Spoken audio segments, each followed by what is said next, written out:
Hello, everyone, and welcome to Clair, Obscur, Expedition 33, the Literary Analysis, Part 4, Part Quattro. I don't know the French word for 4. We are well into Act 2 at this point. We had some major revelations in the last session. And now we have a new mission. We need to go kill some Axons. It's the only way we get enough chroma to, break past the barrier, where the Paintress is chilling. So, that's what we're going to be focusing on this time around. But before we do any of that good stuff, we are going to talk to our friends at camp, see what they have to say for us. All these years and you've never defeated an Axon? They're kind of tough. Oh. Cat is foreign French, but not spelled that way. Like, cat. Is it pronounced that way? And do you think our chances are close to 0? I didn't think you cared about odds. Lune and I have less than a year. But Mael's different.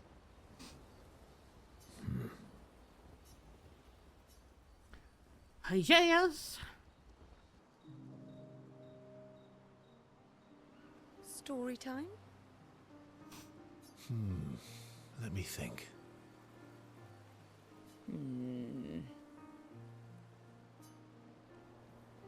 Come on.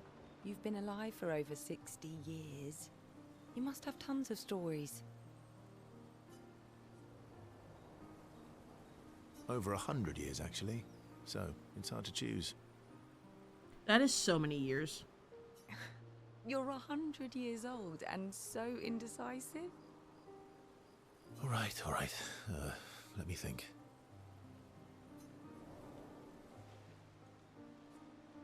All right, we're going to share something Okay. personal. I'm going to share something deeply personal with you. Oh, I'm so intrigued.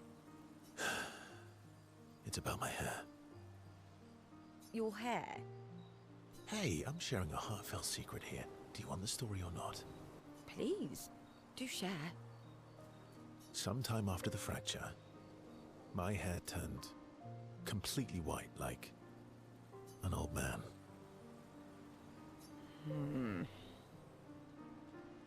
Luckily, the Gestural village has a hairstylist quite skilled in color treatments.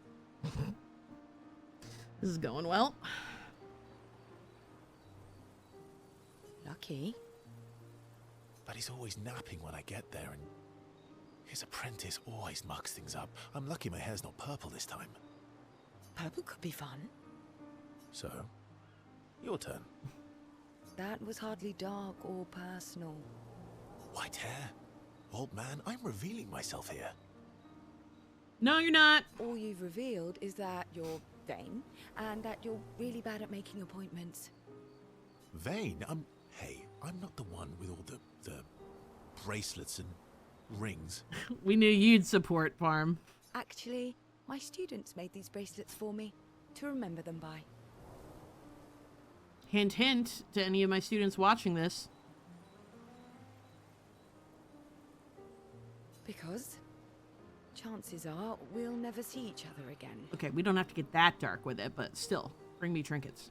Not necessarily. I'm an optimist, but I'm also a realist. My youngest student is 6. Her parents will gommage when she's 12, and she herself won't live past 21. Her parents did the maths. They'll have 12 years as a family, and she'll experience 21 years of life. Oof. These are the choices we get to make. The earlier you have children, the more time you get to share with them, the more life they'll get to live. Yes, make Claire a friendship bracelet. And every year you wait... You're shortening your child's life. Precisely. You don't have any children, though. No, I don't, but I have my students. One of my friends, Sophie, said it best. She said she loves her children so much, the best thing she could do for them is not to have them. Oof. See? Dark and personal. Yeah, you've set the bar high. Come back with a better story next time. The Verso story was rather lacking. Ciel appreciates Verso slightly more than before.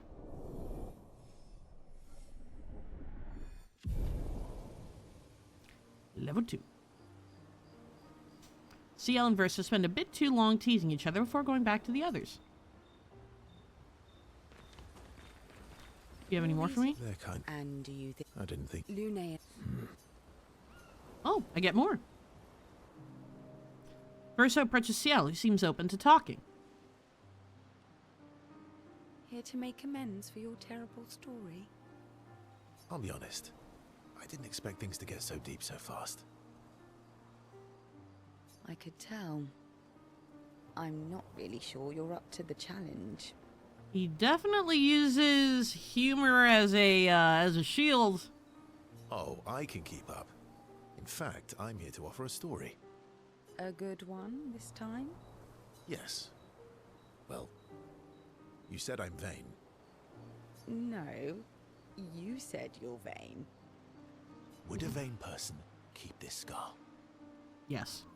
I could heal it, but I don't. Oh? Why is that?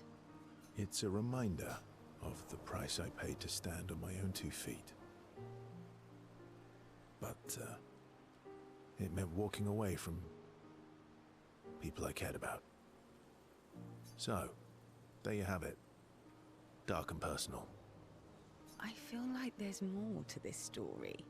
You're greedy, Ciel. It's probably not a coincidence then, that Renoir has a similar scar. Mael's right. You really do see everything. Mm-hmm. Yeah. We disagreed on pretty much everything.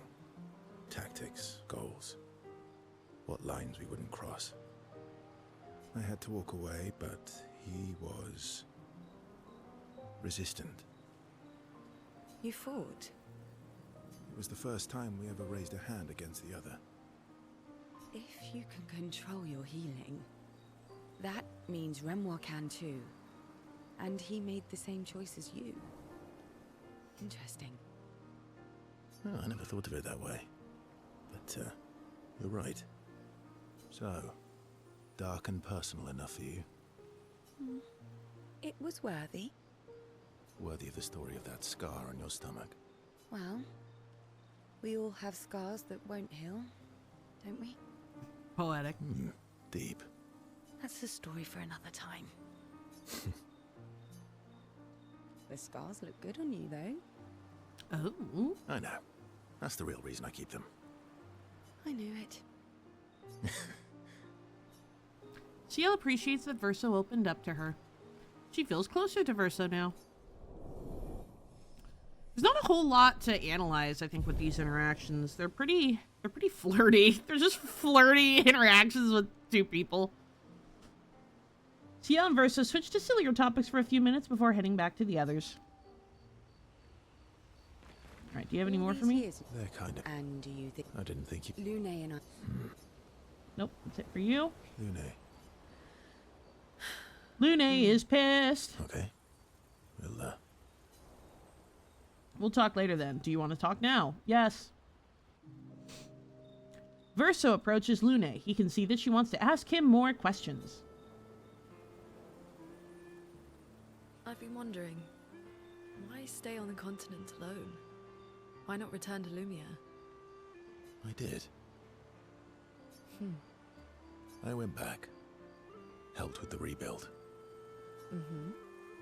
After the fracture, we didn't have anything. Food, shelter. None of it. Things must have been chaotic then. Nothing like the end of the world to bring out the best and worst in us. I almost missed those times. I don't.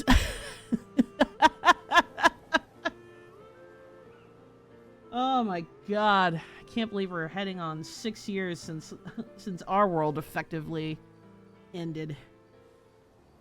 But he's not wrong. The end of the world does bring out the best and the worst in us. It just feels like, maybe I'm a cynic, but I feel like when we had the pandemic, all we saw was the worst in people. But again, maybe that's just me. If you disagree with me, please tell me. Tell me that I'm a depressing bitch and that I need to smile more. You know the dome shield? My father and I helped build that. Oh. Why'd you leave then? Those early expeditions, they were search and rescue. We didn't know about the Paintress then. We just wanted to find our loved ones. Like my mother. I see. But this time, you didn't go back. People didn't trust me. Guess I'm hard to trust. Perhaps. Guess they thought I knew more than I did. Halfway to the monolith, I was betrayed. Barely escaped. Kind of killed my interest in returning home. What about you? Do you miss home? I spent my whole life studying the Paintress and the monolith. This is where I need to be. What a long-winded way to avoid answering the question. You know, Verso, I disagree. I think that she answered the question better than you did. If you just read between the lines, brother. Yes, there are things I miss. You paint such a vibrant picture. If you must know what I really miss of Viennoiserie. Oh, good answer. I miss those too. Vinois series. I guess it's movies or television? I don't know French. What? I enjoyed this conversation. High praise. Lune feels more relaxed in Verso's presence. She appreciates that Verso has shared actual useful information. But he still hasn't given us much. You know? It's like breadcrumbs, like the breadcrumbs of deceit. Lune becomes lost in thought, reflecting on the information that Verso has shared. Verso feels ignored and goes back to the others. Lune. Okay. JS. Lune stands by the fire, deep in thought. Verso tries to get her attention.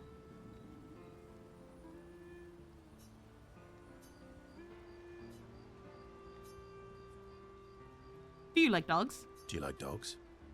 What? Do you like dogs? I think you've spent too much time alone. You've forgotten how to start a human conversation. No. I think that asking someone if they like dogs is a very normal way to start a conversation, and Lune, you are the problem here. I just have this feeling you're a dog person. Well, you're right. I had a dog named Pat. Pat. What a name for a dog. Interesting name. My sister named him when we were kids. Stella. She was a gifted artist. And fiery. She definitely made the most of the time she had. Stella.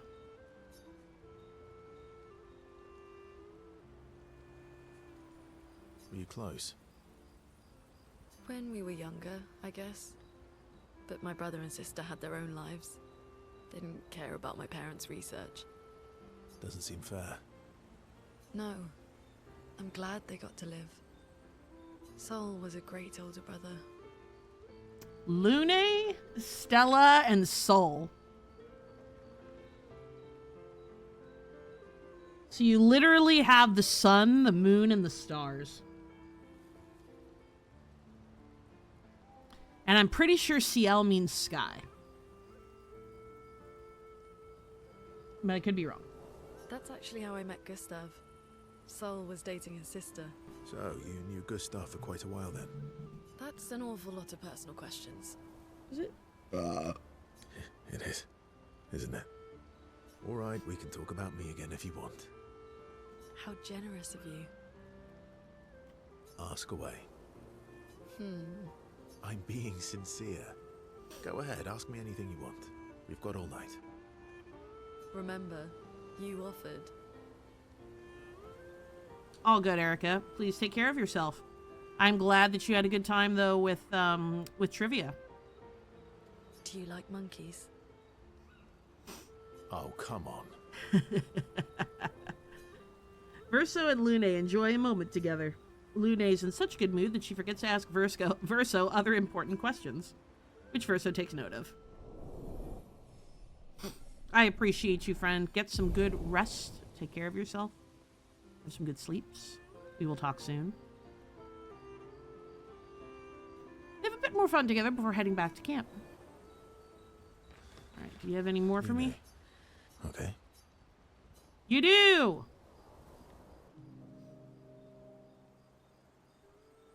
My fellow night owl. Night owl? You never seem to sleep. I sleep. I sleep enough. What keeps you up? What doesn't keep me up?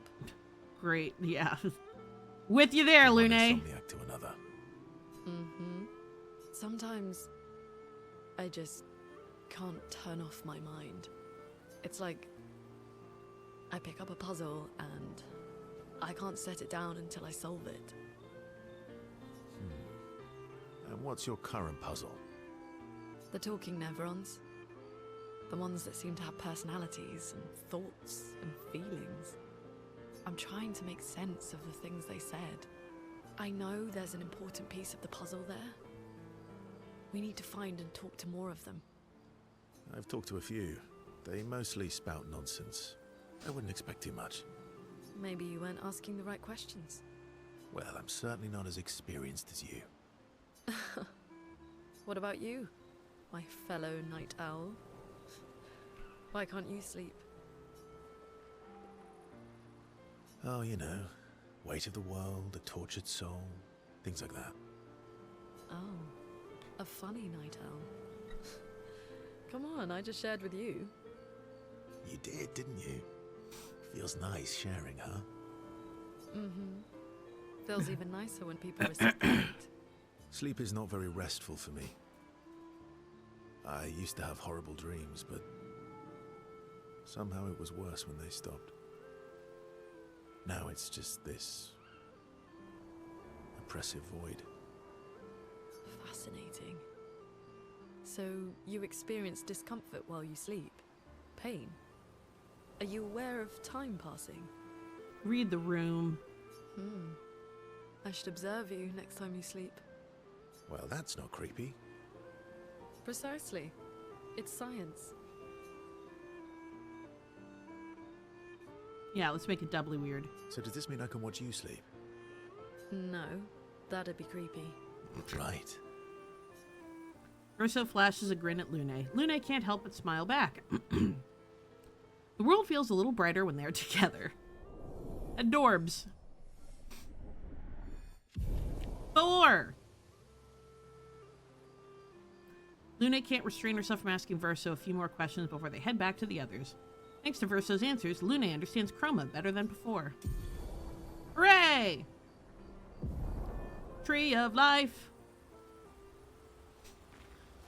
Alright, I want to say that was the last one for you. Okay.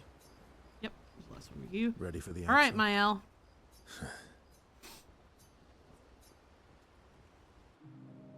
Verso joins Mael, who is throwing rocks by the lake. We're back to the rock throwing. Throwing rocks again. You should try. Eski would be horrified that we're throwing stones into the lake. Or he'd be super happy because we're sending them soaring on fun little adventures. Oh, so they're like little rock expeditioners. Exactly.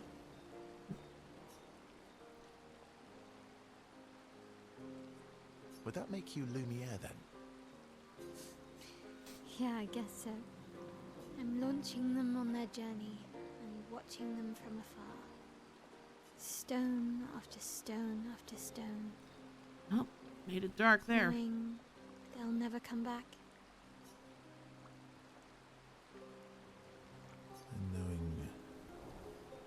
never stop. You get it. Yeah, I enjoy depressing poetry too. That doesn't surprise me. Is that what you're writing in your notebook all the time? Depressing poetry. It's not all depressing. Why, what do you write about? You don't seem like a sunshine and rainbows type. Mostly poetic insults to use on Monoko. I'm currently comparing him to the backside of an owl. Actually, writing is cathartic for me. It helps. Getting the thoughts out of my head and onto the paper. Giving shape to my feelings. Yes, King. Can I see? No, Queen.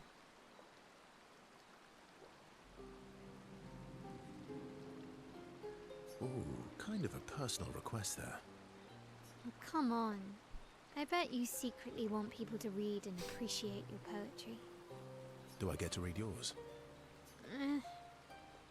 Mine's kind of personal. Well, so is mine.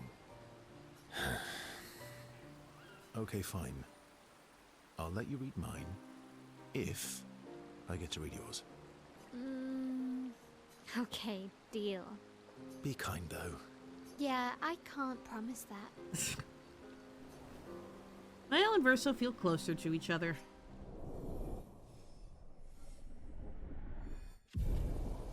Level 2. Mael and Verso spend some time together. Mael proves to be extremely critical of Verso's writing. Ouch. We go back to the others after Mael is done teasing Verso. Ready for the axe?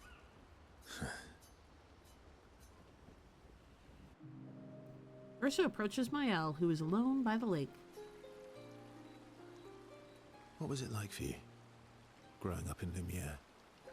Aside from being a sad and lonely orphan, it was great. Although technically, everyone in Lumiere is an orphan. How old were you when your parents passed away? Around 3, I guess. Yeah. I was an unwelcome surprise. They never wanted kids. And they definitely didn't want one right before their gommage.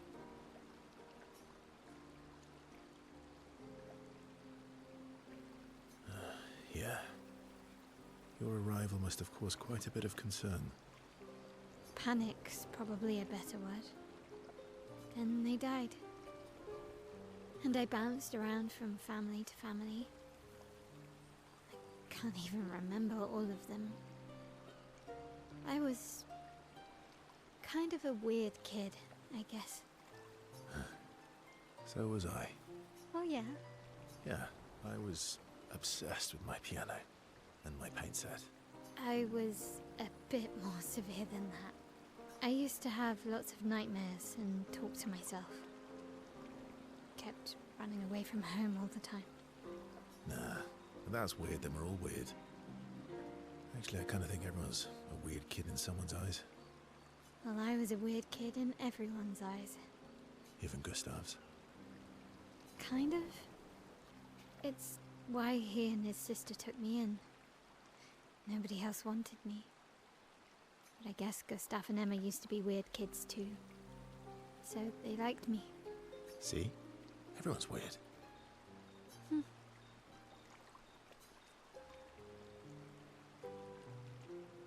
Interesting questions. What's something you liked about Lumiere?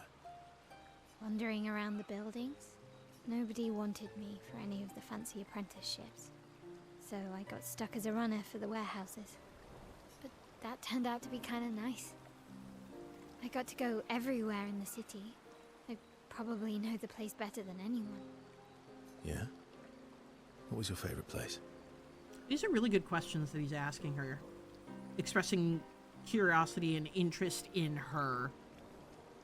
Because when you're young and you feel outcasted and you feel like you don't belong, you desperately crave closeness.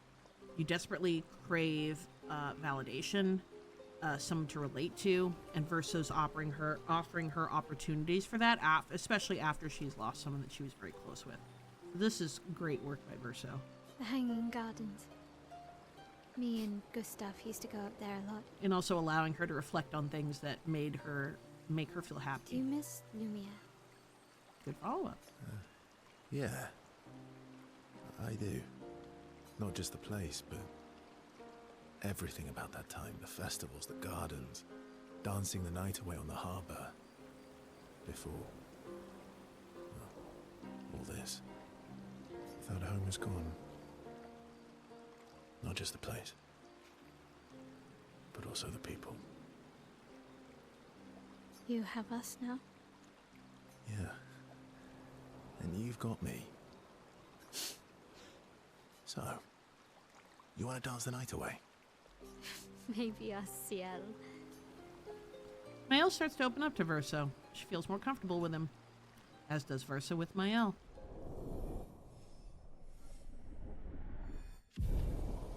Hooray. Mael and Verso spend some time reminiscing about the past, and head back to the others. Any more for me? Ready for the axe?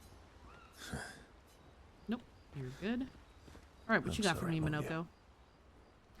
We'll bring Noko back. I know. I'm ready. Just say the word. When the time is right. After we've settled this. Yes.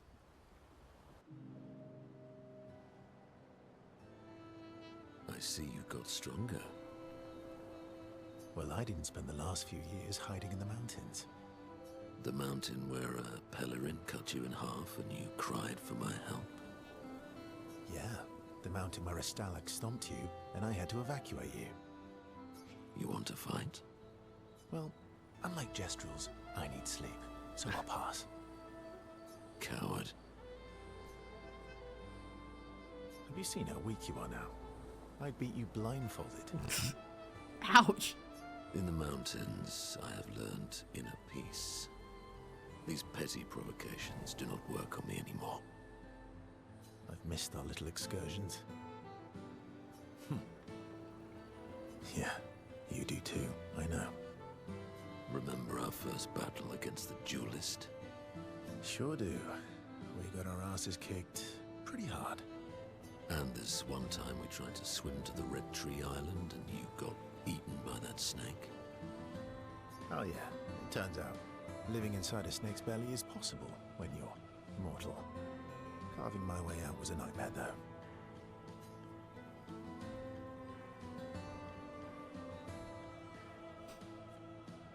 Remember that time when you challenged Eskier to a duel? Well, someone conveniently forgot to mention that Eskier is the most powerful creature in the world. Good times. Oh, and remember when... Minoko and Verso fall back into the familiar pattern of their camaraderie. You probably have a few leveling here to do with Minoko. Good times indeed. You spend a bit more time bragging before going back to the others. I'm sorry, Mongia. I know. I'm ready. When the time... Yeah, I realized we just went straight to Old Lumiere. We didn't camp after we met Minoko. Polishing your collection of Nevlegs? Yes. Aren't they beautiful?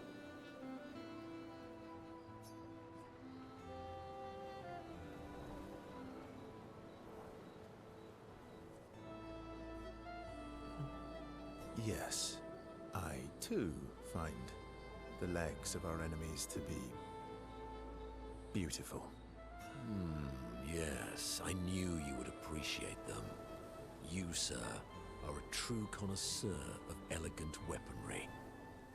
Why do you need to polish them anyway? A warrior must be prepared for battle. And battle is just as much mental as physical. Mental, eh? Imagine you're in Nevron, and you see me. Snow, hello. Good to see you. Charging toward you, brandishing the well-polished and gleaming leg of one of your brethren. Think of the intimidation. True. I wouldn't want to battle anyone who's using your hairy foot as a club. Or for the smell of the intimidation. And then I transform into one of them. Ha! Intimidation and confusion. From that alone, the battle is already won. The rest is mere cleanup. Funny. Doesn't seem to work for you against stalacts, does it? Stalacts are too stupid to realize they should be intimidated and confused. Right. Definitely not because you're afraid of them. Pah! Me? I fear no Nevron. Least of all a stalact. Perfect. In that case, want to go intimidate some stalacts? We've got some time to kill. Yes. Well, that would definitely be quite exhilarating. But maybe later. I really need to finish polishing all these legs. I've still got 20 more to go. I've missed you. Alright then. Come on, move over and hand me an extra cloth. Let's get these legs shining so bright they blind our enemies and send them screaming.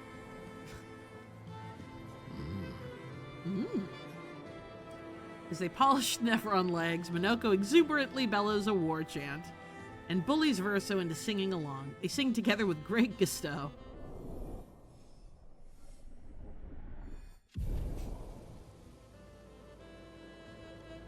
Lune comes over to shush them, but ends up joining the polishing effort. It takes a while, but they finally finish and head back to the others. I'm sorry, Mom. I know. I'm ready. When the time. Okay. All right, that just leaves I'm Esquier. mad. Esky, I'm stinking mad. about Noko. That was mean. I thought he cared. Renoir's not being Renoir. He's not. I know, buddy. I'm mad too. Yes, I fucking do. There will never be a no to that question. Verso approaches Esquier, who stares intensely at his armband. That armband looks nice. Yeah, I guess it's official. We're part of the disaster expedition now. Blows a tiny raspberry. Are you jealous? Always spend time with Esquier. Doing all the hard work. Where's my armband? So, you want an armband too? Maybe. You barely have arms. Not true. Anyway, I want a headband. Your head is humongous. You're gonna need so much cloth. I have a big brain. Yes, you do, buddy. Yes, you do. All right, Monsieur Big Brain. I'll see what I can do.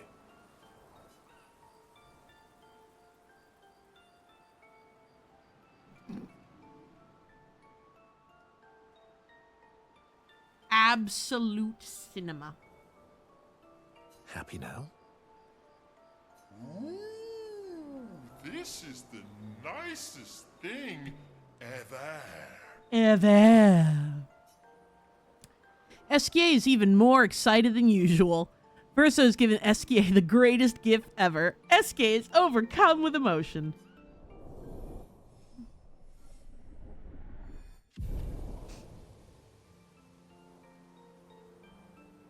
Esquier dances around with his armband for a bit before they return to the others. Esky, about. Dad, He's not. Yes!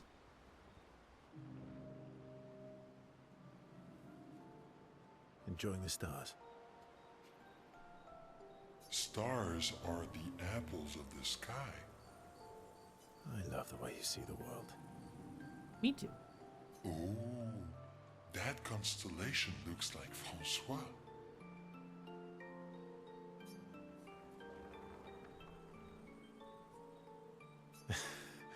Yeah, it's not grumpy enough. It needs to look a bit more cranky. He's not grumpy. He's just sad. He misses Clair.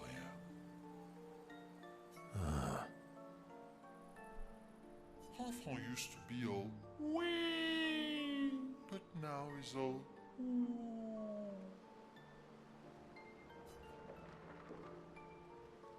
We? yes, wee. Back in the day, when there was nothing in the world except the four of us flying around on adventures. Ah, I see. And, woo? Yeah, centuries go by without your best friends. That's gonna make you go.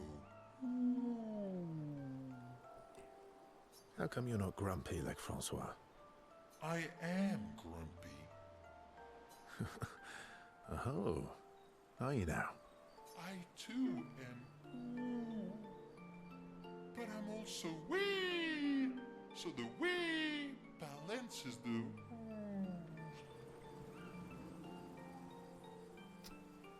You know, we laugh about this line. It's a very popular line from this game, but it is also wildly insightful. And it's one of my favorite parts about SKA. And so I would encourage anyone, if this is your first time playing it or watching it, once you finish the game completely, I really encourage you to watch or play through it again. Because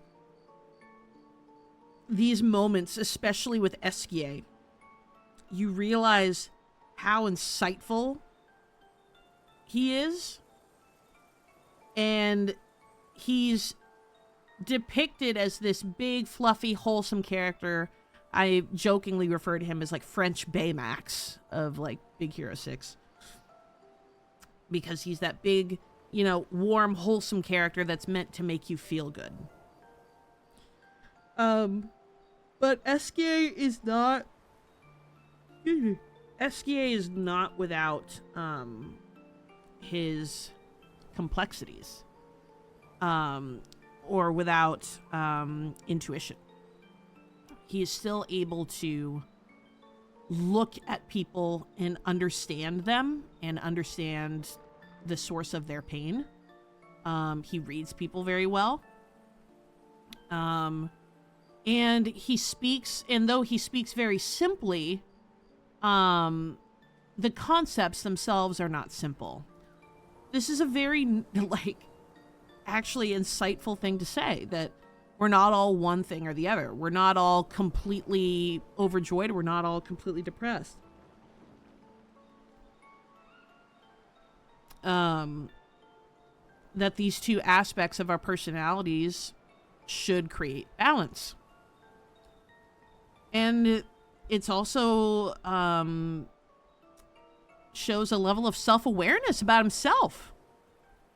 So the other characters, you know, really look at and, you know, talk to SKA as this, you know, silly character, but he speaks from the heart. Everything he says is very heartfelt and very true. Which is kind of a bummer when sometimes, you know, they're a little dismissive of him. Like even the way Verso's being a little dismissive here. Like this right here. Might say you're a bit wee-woo then. Or sounds like you're in a woo-wee type situation. Like he's kind of making light of a situation that actually, I think that SK is being very vulnerable here. Sounds like you're in a woo-wee type situation. Yeah, exactly. It's such a great conversation because SKA is taking a concept that is not that is very complex and expressing it in a way that's very easy to understand and very heartfelt and very honest. And I love this scene for that reason. You really get me, Verso. I think we're both a little, woo-wee, woo-wee. Wee-woo. Although I'm a bit more woo than wee these days. Amen to that. That never gets old. Pat. Wee woo. That's always going to be fun. Just the head pats. Hey, that one looks a little like Minoko. Oh, and if you squint and sort of scrunch up your face, that one next to it looks like Noko. Verso and SKA feel their bond deepen after this meaningful interaction.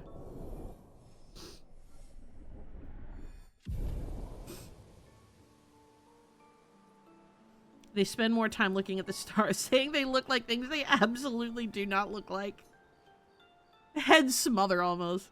SK's nonsense inspires Verso.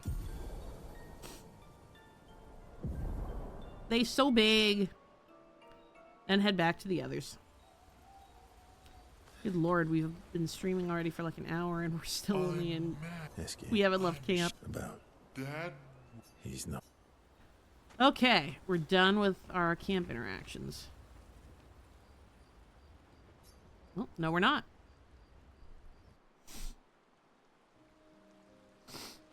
So, the masked person with Renoir, that's your sister?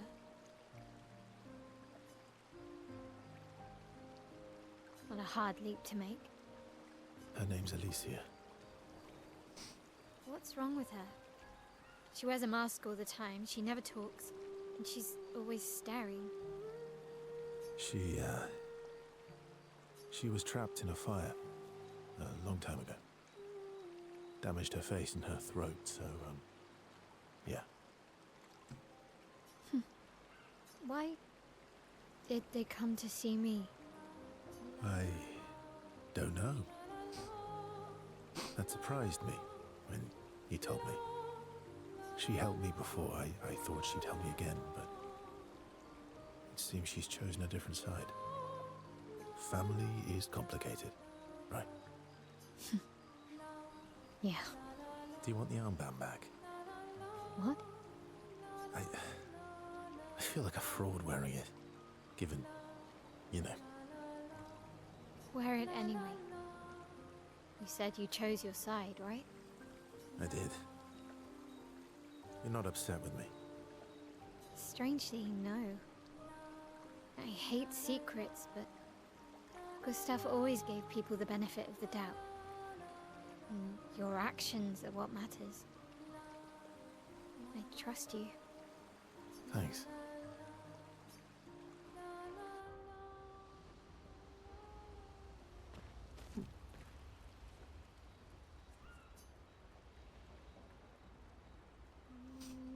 Mael finds a spot where she can write. She spends some time writing in Gustav's journal to honor his memory. She writes about old Lumiere and how their city was actually transported from the continent to the ocean. She hopes Gustav's apprentices will read his journal someday. Mael heads back. Alright. Let's go do some Axons.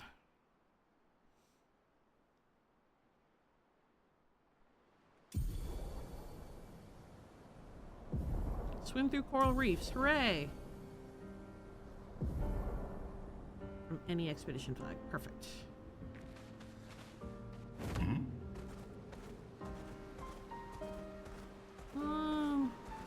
We'll do Visages first. Let's get my least favorite one out of the way.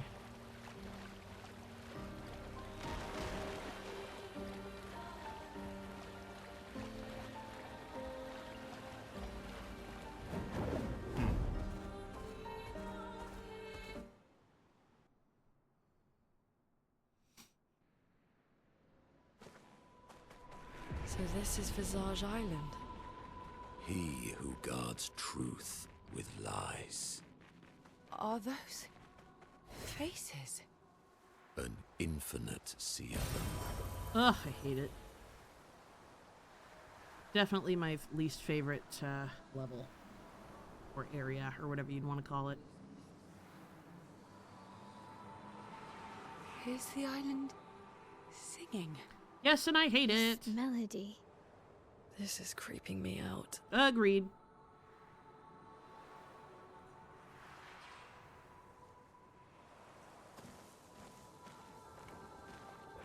$69. Nice.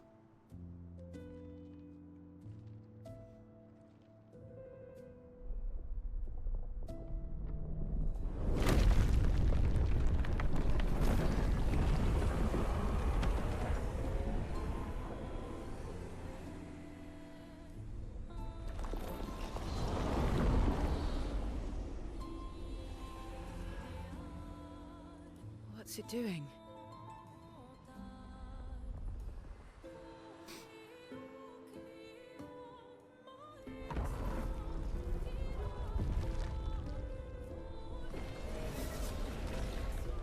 It's not attacking.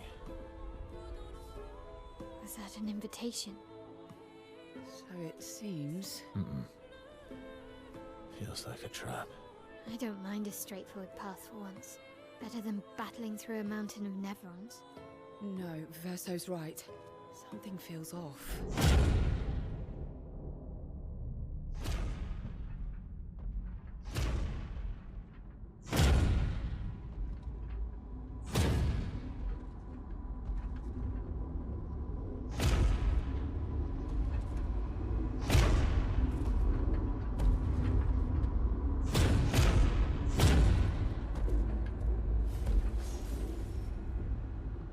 Oh, I'm harmless.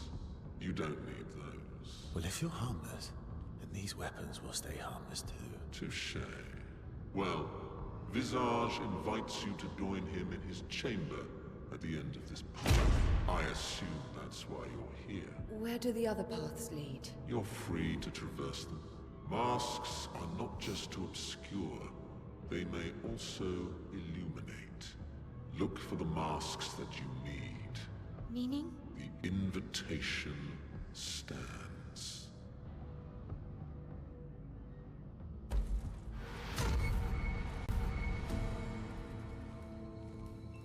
Masks Well, can obscure and Head illuminate. straight to the Axon. Or take the other paths? The thing is, since I'm on New Game Plus and I'm super OP, I could just charge straight into the Axon if I want. But because we are trying to be thorough, we will do the other paths. Even though I hate it and I want to get out of here quickly.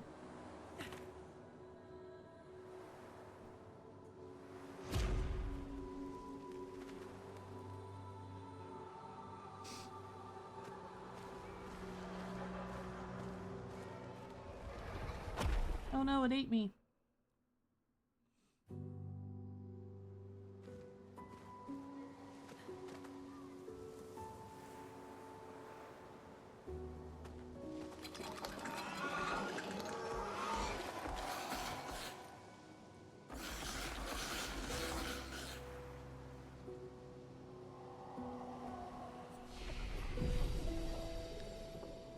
To get all the creepy eyeball monsters? What do you mean? They seem so joyful. Do I need to get them all in this I'm area? almost jealous. On the surface, at least. He who guards truth with lies. No, but I know you hate. Oh, shut up, Ventune. Don't fucking scare me that way. Son of a bitch!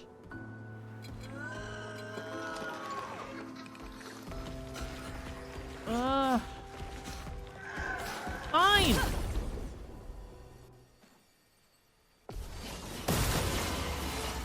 A storm is coming.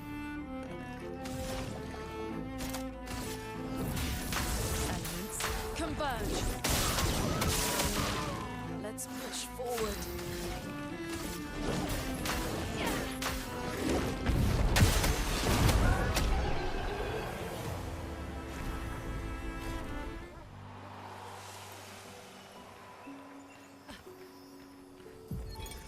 69th Expedition. Fleur. Good thing Anthony upgraded all the climbing handholds. Not only are they much easier to install in the cliff faces, they're also a lot nicer to use. We're setting the last few handholds tomorrow. Then we can finally get out of these caverns and see the sun again. I can't wait to rejoin the mountaineering team. I still remember that first mountain we scaled. Watching the sun rise above the clouds was magical. But rappelling down as we set the handholds was pure exhilaration. I know some of the others chafe at being restricted to recon only. I get it's not very satisfying making maps and prepping trails while people are dying. But this prep work will pay off in the long run. It may not be glamorous, but truly essential work rarely is. Doesn't make it any less important. And as the Expedition 69 motto says, we are literally laying a trail for the ones who come after. Step by step, handhold by handhold, each expedition carries the next one forward. I love that.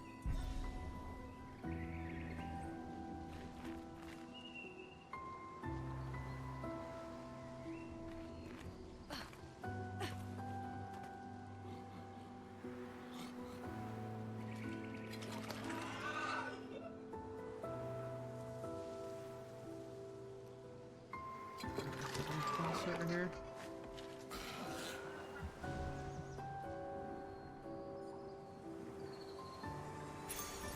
Nice. No, thank you.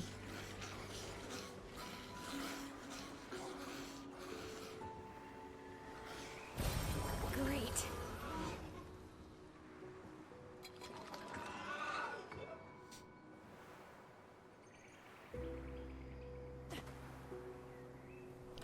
A mask, it seems connected to the Axon. It speaks.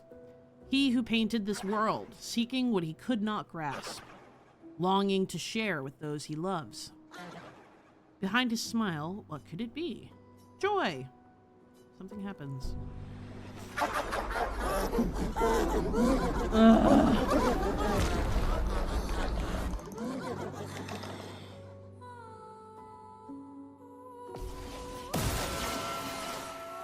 This will hurt.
Boom.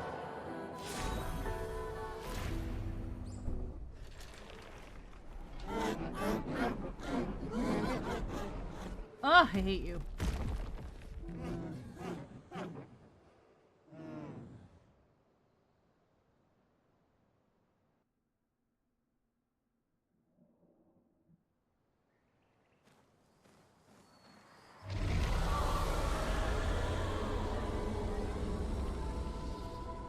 Woof. Did you hear that?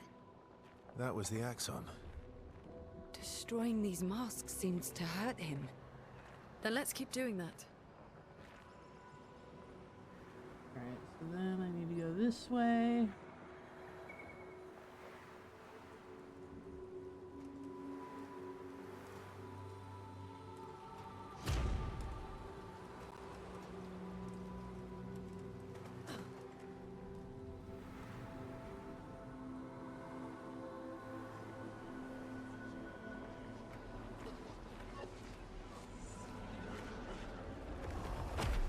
Ugh.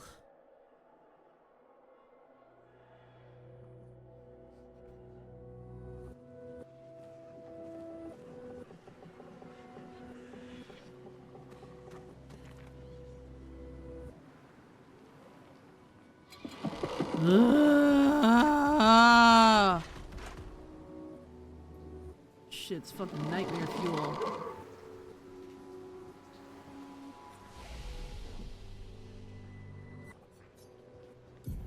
Ooh, someone got it.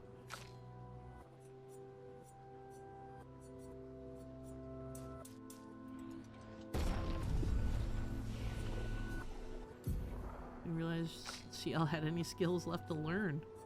Well, just one.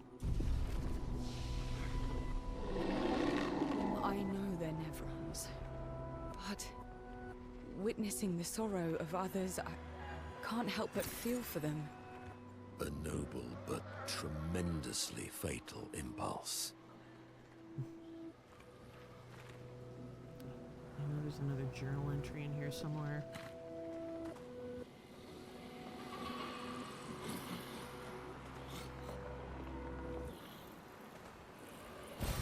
Great.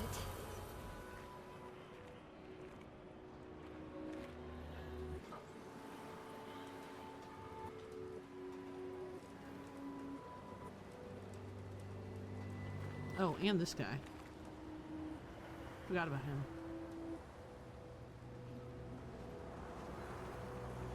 Take that.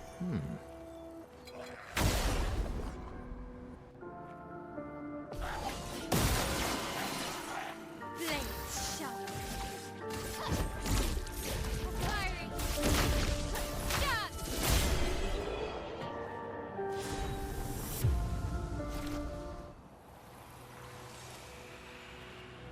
Bye-bye. I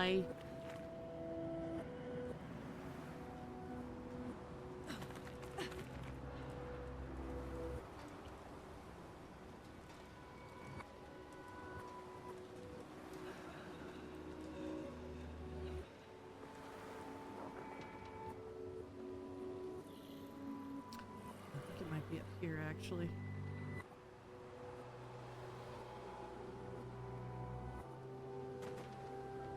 Excuse me.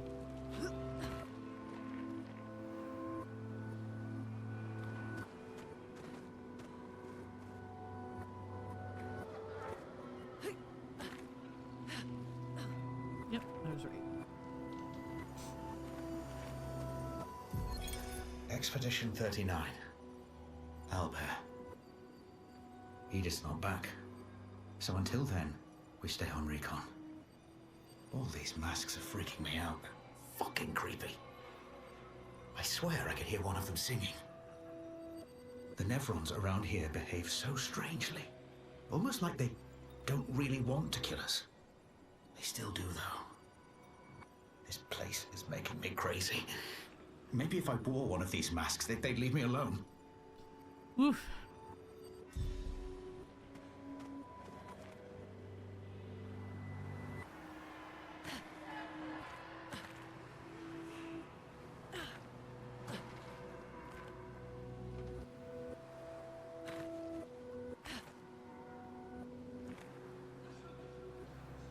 A mask. It seems connected to the Axon. It speaks. He who lives in between, behind his veil, emotions swell. For a life forced to paint, what is he but a reflection of? Sadness.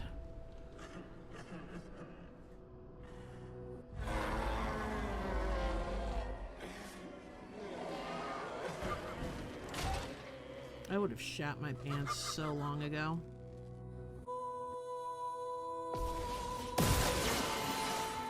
The dance begins.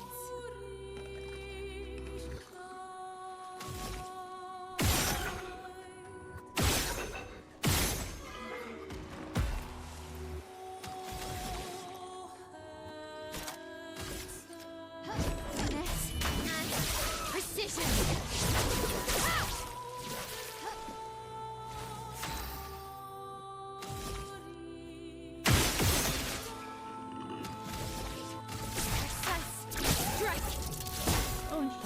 Hurts. This way. Ah. Bucharo.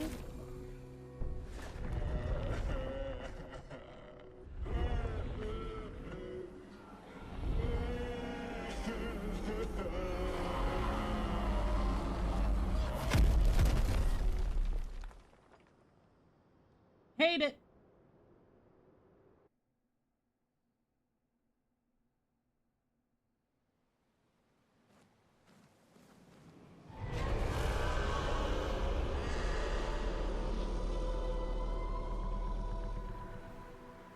Yeah, it definitely hurts him. I think I saw one more path.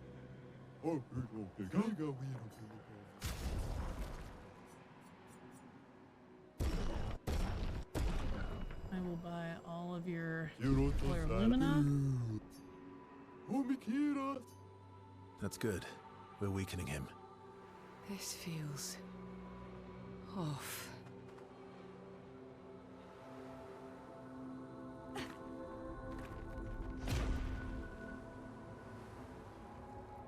That one's here.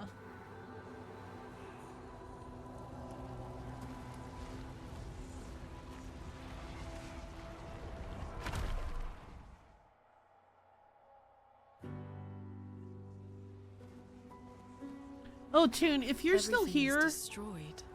can Normally, you? I enjoy a little destruction, but this doesn't feel right. Can you It's share great. what mods you use to get all of the or to make it easier to find the like stuff on the maps? Whoa. Easy there.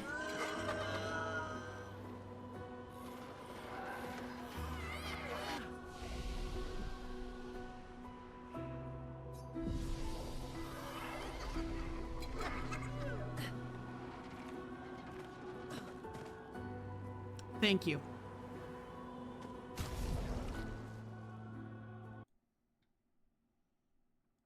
Just need that for later. I'm not going to use it during this run, but after I finish, I want to turn that mod on so I can go and get all of my because in my original run, the only journal entry I missed was the last one in the Old Lumiere that you only get if you get the key at the beginning.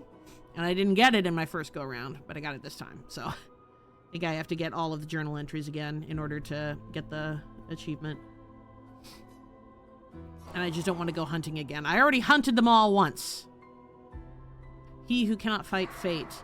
Behind his scowl, emotions blaze. But in the shadows, his temper fades. What am I but a mask of anger? Something happens. Also, you had that so fast, dude.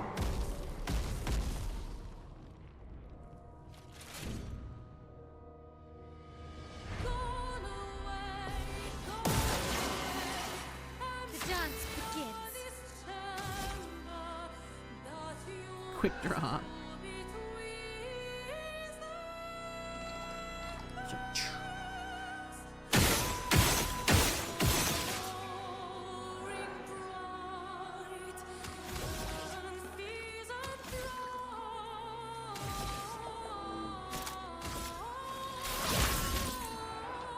Let's spill some ink.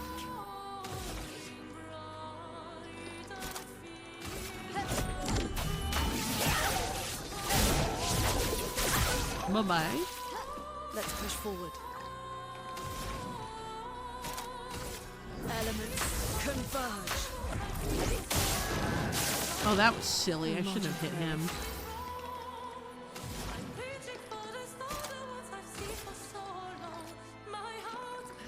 Lightning dance.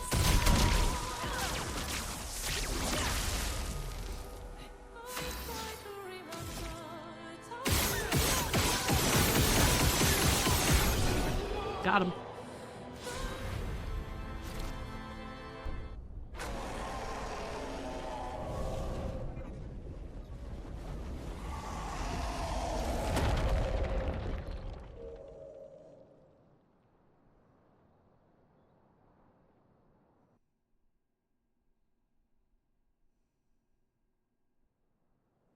Okay, that was the last one.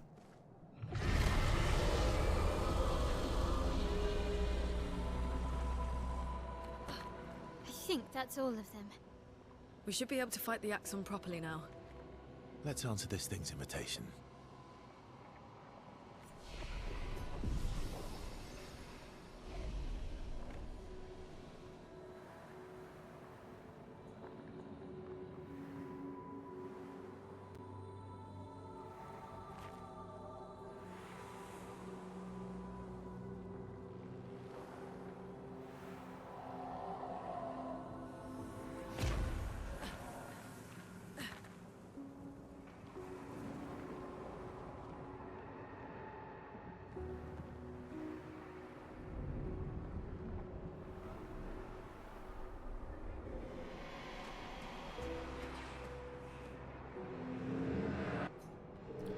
I would have traded my years for his. His life was cut short. He had so much more to do, to experience. This senseless war. Why? To what end? Lives shattered for what? He was innocent. Innocent. It was the folly of his elders. He paid the price for our hubris. I would have traded my years for his. Who are you talking about? This place, this Axon, they are all part of his story. The man has gone silent.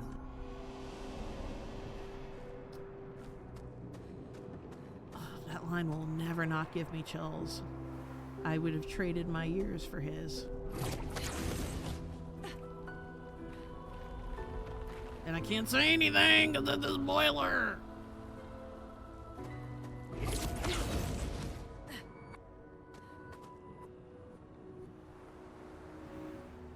Minoko, what does that mean? He who guards truth with lies.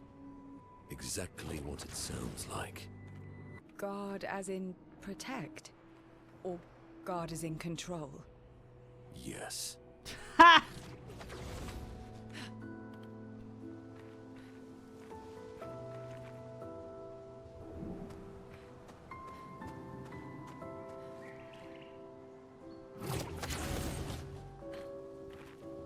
Oh, 39 made it pretty far.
How about we don't touch things?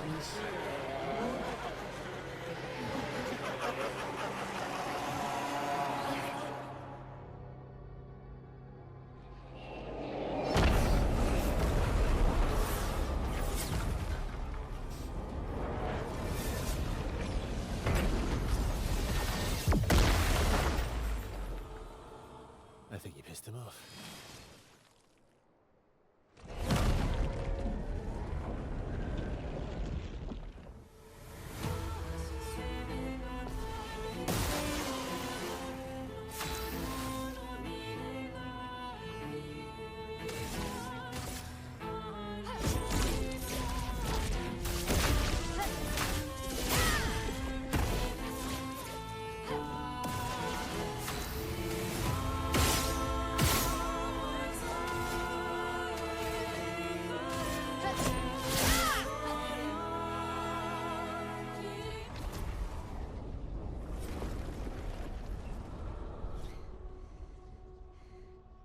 I love that they all look exhausted.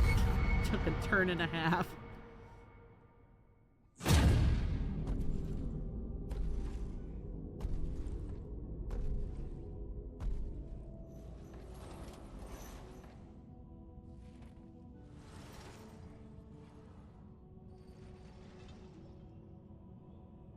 People want so badly to know what's behind the mask.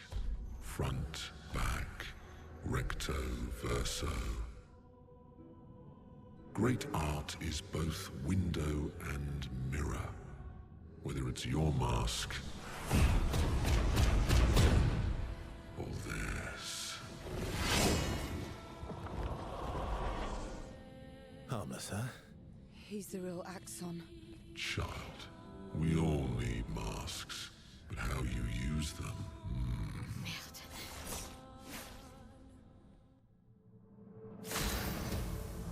Do we all need masks, though? I thought I fucked you up.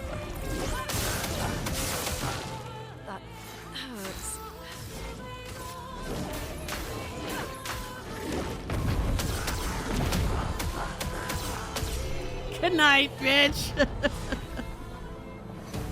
We all need masks. Not me, though.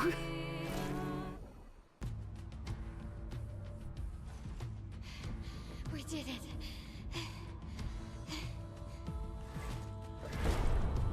No, wait. We all need masks.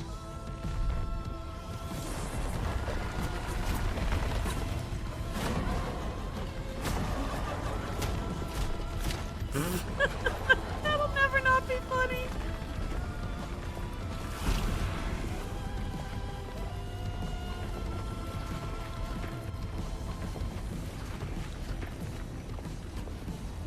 This mask can't hurt me. Because it is me.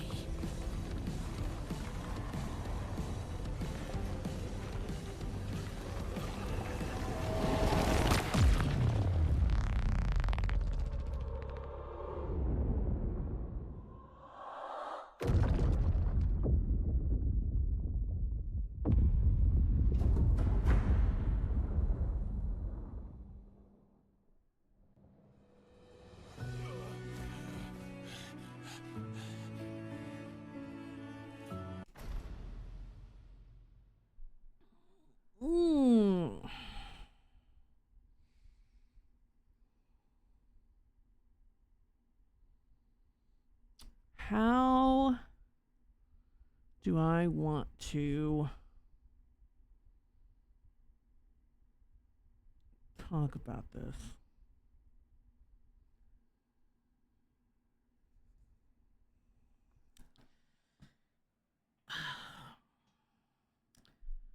I think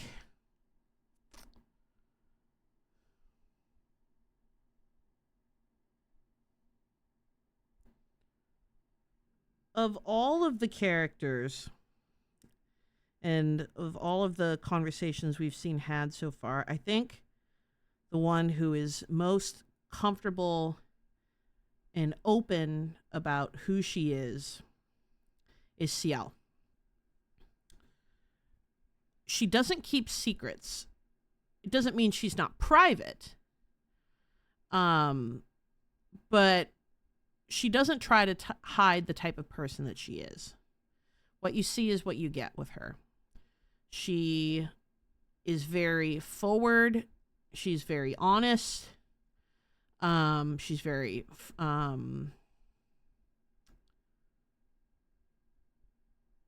compassionate. And she has implied to us that she has been through quite a bit. And she uses that to inform the type of person she is. She told us earlier, I may be an optimist, but I'm also a realist. She doesn't let optimism cloud her judgment. So when you have an enemy that uses fear as a tool, as a weapon, because we can see the whole rest of our expedition minus Minoko. We're not going to include Minoko as part of this experiment. But all of the rest of the expeditioners basically got when the Axon said we all need masks. And what does that mean exactly? I think that there's a few ways that can be interpreted. But he also says that masks can serve as both a window and a mirror. And I think the reason that they were trapped with those masks is because they didn't know which was which. And Ciel does. And being able to be that self-aware, I think, saved her from being caught in this cycle of self-doubt. The same self-doubt that causes people to put up these masks that they keep. This way of being what you want to be. And also protecting something. There is obviously something that Verso and Lune and Mael are holding on to that Ciel is not. And I think that's what saves her. You okay? What happened? Axon down. Let's bring this to the curator.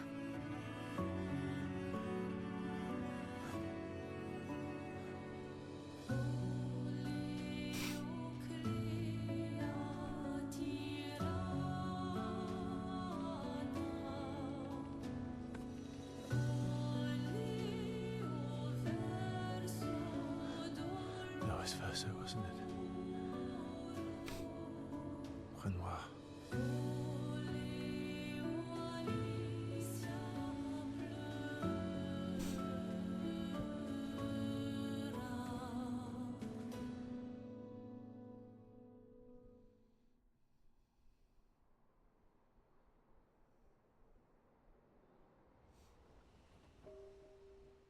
Meanwhile, back at camp.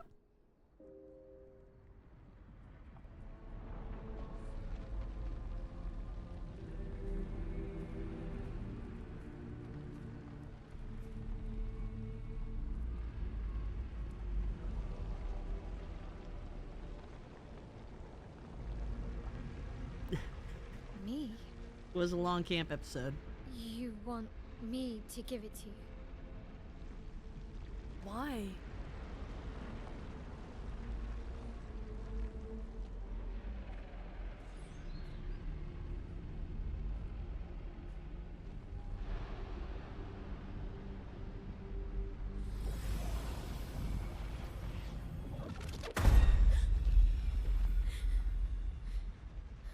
That was... I saw... What happened? I saw... It was...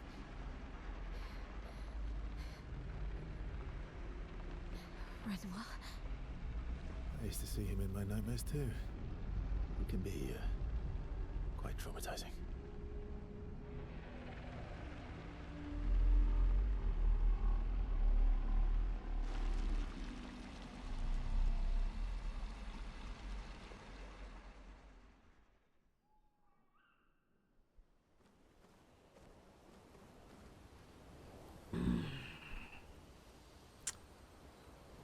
There continues to be more to Mael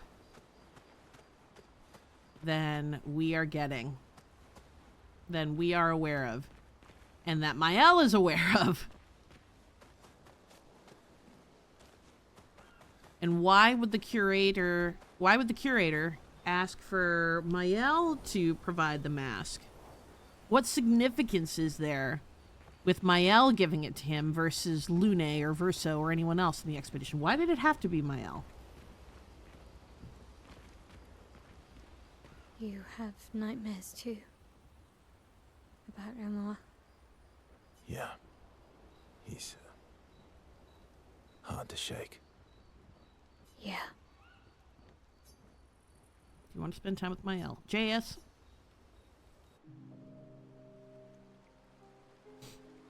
In Lumiere, did your parents choose your name? Yeah, I guess. Why? Mael means chief and prince, or, I guess, princess. What are you talking about? The meaning behind your name. Oh. What made you think of that? You said you were an unwelcome surprise. But I think even though your birth was unexpected, it was still celebrated. Your name shows how your parents felt about you.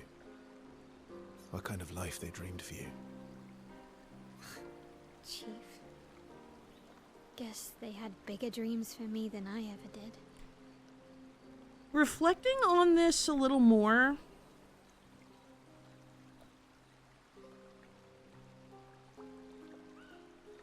on this conversation, while it can be interpreted that this is Verso's way of, trying to continue to build trust with Mael, this is a very intimate way of doing it. And honestly, in the grand scheme of things, I do think that his intentions here are pure. And we're going to have a lot more conversations about Verso and You know, there's already been some question about his intentions up to this point, but I really do think that his intentions are good with this conversation that he's having. Because he could have brought this up to her sooner, but he chose to do it now, which I think speaks to some reflection on his part, and, you know, a desire for, as they continue to travel together, to not only grow closer with her, but have her grow in terms of her self-confidence. Because it's true, a name like Mael does imply that her parents did have high hopes for her. They did care about her. You know, a name is very important. The name is your identity. You know, parents who don't love a child are not going to put as much thought into a name. But clearly thought was put into hers. Why? What did you dream of? I didn't. You must have wanted something for the future. No. All I wanted back then was to leave Lumiere and see some of the world before I gommaged. Well, you've certainly done that. What do you dream of now? I don't know. Still figuring that out. What about you, though? What do you want? What do I want? I guess I'm still figuring that out too. Well, what did you used to want? Music. Yeah. Yeah. Before the fracture, I studied piano at the conservatory. I loved it. I really miss performing at the concert hall. When the lights dim and the room is hushed and the first notes echo through the chamber, I can just lose myself and feel the music through my fingers. Every time I play, it feels like my heart's about to break from the beauty of the notes. That's lovely. I miss that a lot. Maybe when this is over, we can fix up the opera house and you can perform for us. It would be my pleasure. I want my first concert to be yours. And don't worry, I'll make sure the room is packed. I'll put up posters everywhere in town. Oh, no pressure, huh? All right. I guess I better start practicing. Mael makes Verso pinky swear. Laughing, Verso agrees. I love when people are passionate about their hobbies. I really do. I really, really do. You can tell so much about a person when they're talking about something they love. Mael and Verso discuss the first song Verso should play. Their discussion inspires Mael. And I say that because there was one time years ago, I heard someone I watched a video where someone talked about, you know, how they felt embarrassed, you know, when they started talking about their hobbies, because they would start going on and on and on, and then they would stop themselves because they were like, no, you know, you're boring people. People are not going to be interested in hearing what you have to say. But like, people who care about you and love you and, you know, are in your corner are always going to love to hear what you're passionate about, even if they don't understand it. My best friend from college. I gotta stretch my tailbone a bit. Oh, broken tailbone sucks. I'm definitely reaching the end here. Ugh.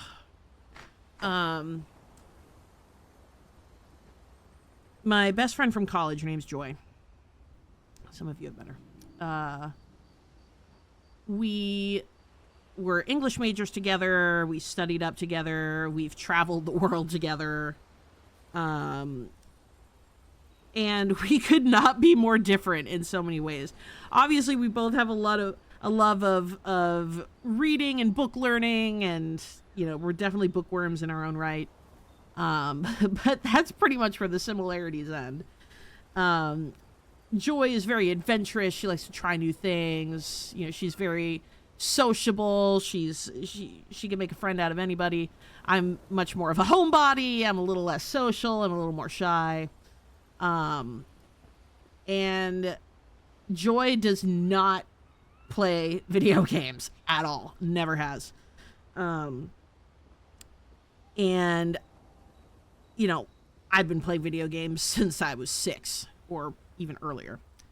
So, you know, when we've hung out, we don't talk about video games much, but when we do, like when it comes up and I get excited to tell her about a game that I've played, this poor girl has no idea what I'm talking about. 99% of it probably goes over her head, but she is always paying such complete attention to me. I have her undivided attention. She is for it. And when she sees my excitement, she celebrates with me. She'll ask questions like, well, what does this mean? Or what does that mean? Like, she tries to understand. She tries to meet me where I'm at. And that has always made me so happy. Like, she would come to my streams when I was first starting off as a streamer. And there were no viewers there. She had no idea what was going on. But she's like, yeah, hell yeah, I'm going to throw you a view because I want you to do, like, what makes you happy. And my lord, you need people like that in your life. You need them so bad. You were right. About? The odds of killing Axons. Close, but not 0. Not 0. Okay, nothing from... 1 down, 1 to go. The next one will be harder. Do you want to spend time with CL? Oh boy, what are we gonna get so here? Calm about everything. Is that a question? An observation. Lune's intense and obsessed. Mael is nervous and eager, but you're calm. Why is that strange? I guess Death and I, we've walked a long road together. What does that mean? Death is a friend who will welcome me home. Home? Yes, home. With everyone I've ever loved. You believe in an afterlife? I don't know. If there is, then I'll see everyone after death, and if there isn't, I'll simply join them in death.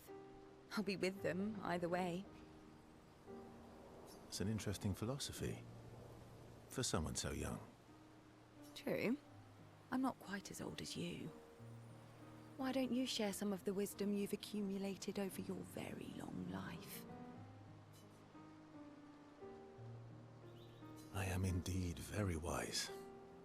I'm about 3 times your age, so I'm pretty much 3 times as wise.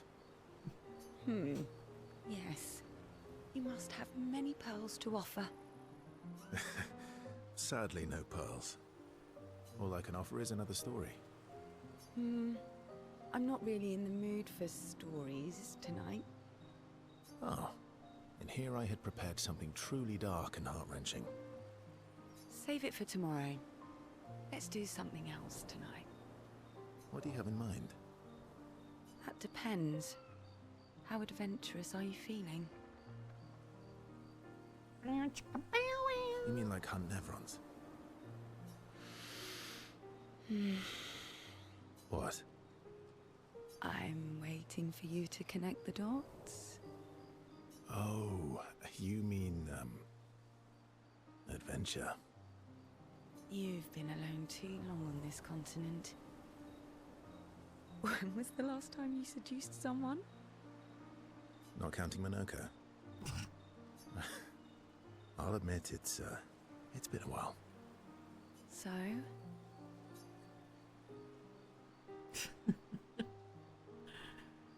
Oh, man. Sure, why Do not? you even need to ask? The bond between Ciel and Verso deepens. That's for sure.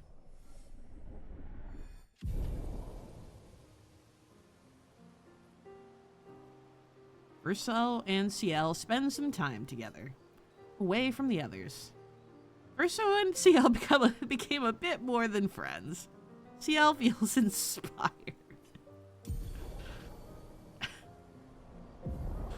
Doom. That's what you get. Oh, that's funny. One Hey, down. Okay. And then I think I wore. Did I wear? Yeah. Well, yeah, I did. Seems you were right about these. They've grown on you, haven't they? Maybe. They have. JS? Minoko, let me cut your hair. Why would I be foolish enough to do that? Just a trim. You look like an overgrown mob. I beg your pardon. Have you looked in the mirror lately? Looking curator in the background. Yes, my hair is impeccable. Mm-hmm. Stop being grumpy. Come on, let's give you some style. You first, then. Fine. It's the same hairstyle because it's my favorite hairstyle. Nice. Okay, I'm in. Style away. Ooh, yes, indeed. This is quite fetching. Great. We're twins. Urso and Minoko are now bound by a manly love of style, which they would never admit to each other.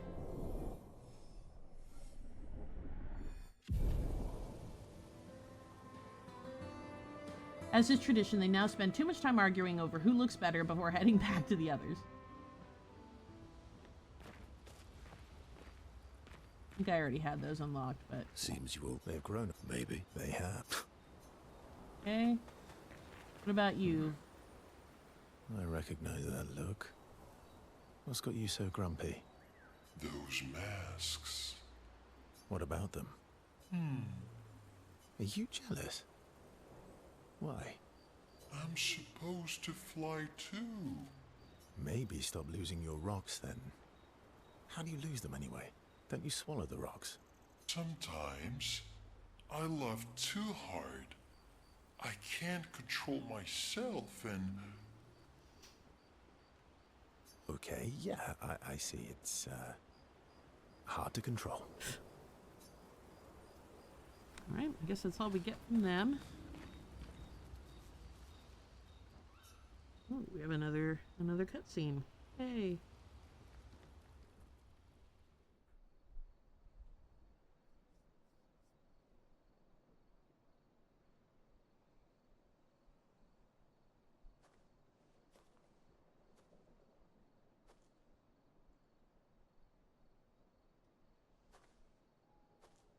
Do you mind if I play here?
What song was that? I feel like I know it. Yes, an old song I used to play to my sister. Can you play another? Sure. We have all night. Okay, ready? Are you ready? I am ready. I will need a bit of space. All right. Esquier, you ready?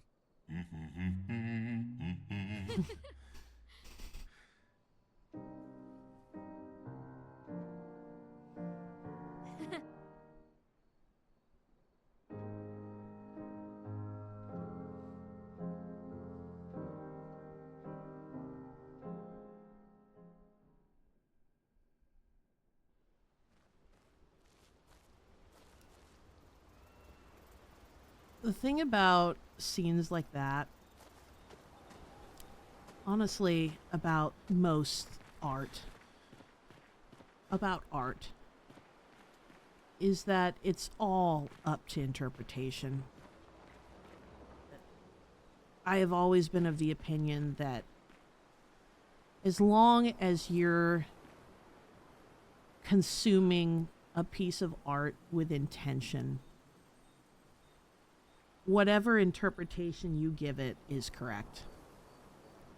Whether or not that's what the artist intended. Artist intent is different from, the interpretation of the consumer. And there's lots of conversations that can be had around that, and that we have talked about ad nauseum, even in my class, about, the death of the author and that sort of thing. But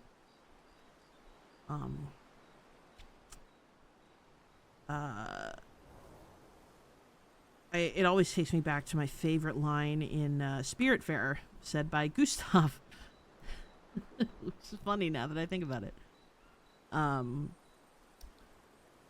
That the beauty of art is that we create meaning out of nothing.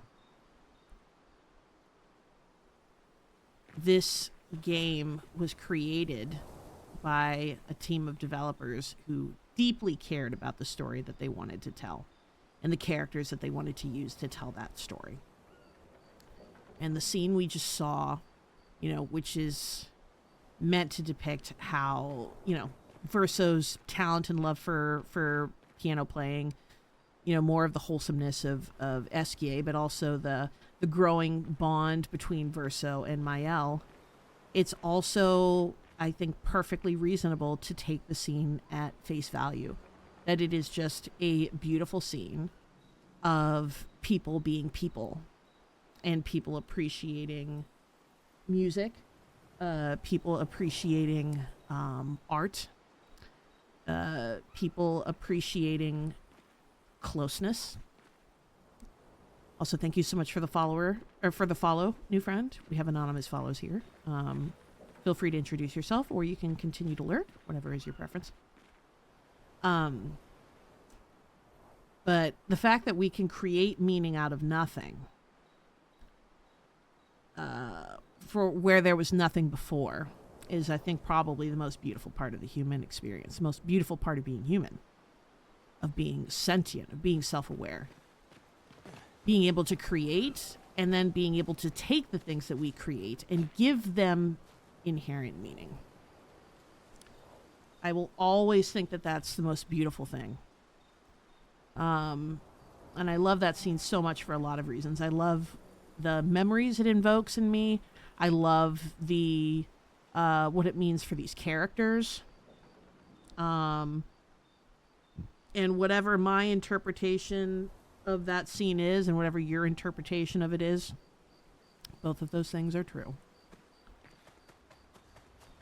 And I love that. I love that just about existing. Mael finds a spot where she can write. She spends some time writing in Gustav's journal to honor his memory. She writes about how fearsome and incredible the Axons are, bigger than mountains. She hopes Gustav's apprentices will read his journal someday. Mael heads back. sleep. And I think that's going to be where we leave it tonight.